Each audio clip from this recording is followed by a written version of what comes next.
بعض ساسیں ایسی ہوتی ہیں جو بیٹے اور بہو کی ہم بستری اور صحبت کے معاملے میں بھی دخل دیتی ہیں۔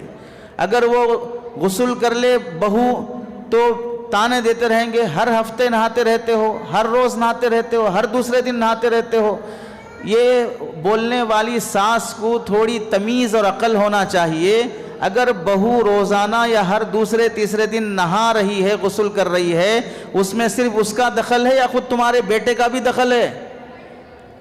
جب حدیث یہ کہتی ہے کہ بیوی کو شوہر اگر صحبت کے لیے بلائے تو بیوی منع نہ کرے، اب تمہارا بیٹا اس کی بیوی کو صحبت کے لیے بلا رہا ہے اور وہ دوسرے تیسرے دن غسل کر رہی ہے، اب یا وہ شوہر کی سنے گی یا ساس کے تانے سنے گی؟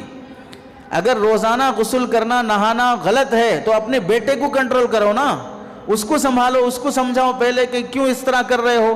وہاں تو منہ نہیں کھلے گا، وہاں تو زبان نہیں چلے گی، ادھر بہو پر تانے کسے جاتے ہیں کہ روزانہ نہانا، روزانہ غسل کرنا، شرم نہیں ہے، حیا نہیں ہے۔ ارے شرم حیا تو وہاں کرتے جہاں کسی غیر عورت کے پاس جاتے ہوں۔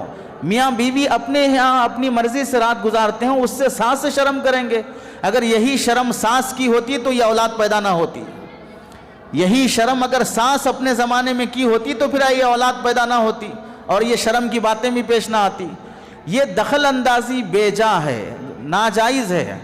حضرت تھانوی رحمۃ اللہ علیہ نے یہاں تک فرمایا، بعض ساسوں کی بے حیائی کا عالم یہ ہوتا ہے کہ اگر بہو ساس کے ڈر سے چھپ کر نہا کر بال وغیرہ سکا کر پھر نارمل فریش ہو کر آئے تو بھی جا کر بستر چیک کرتی ہیں کہ آج نہائے کہ نہیں نہائے۔ اتنی بدتمیزی اور بے حیائی سے دخل دینے والی ساسیں بیٹے اور بہو کا جینا تنگ کر دیتی ہیں، ناک میں دم کر دیتی ہیں۔ وہاں زیادہ دن تک نکاح باقی نہیں رہتا، خلا طلاق کی نوبت آ جاتی ہے۔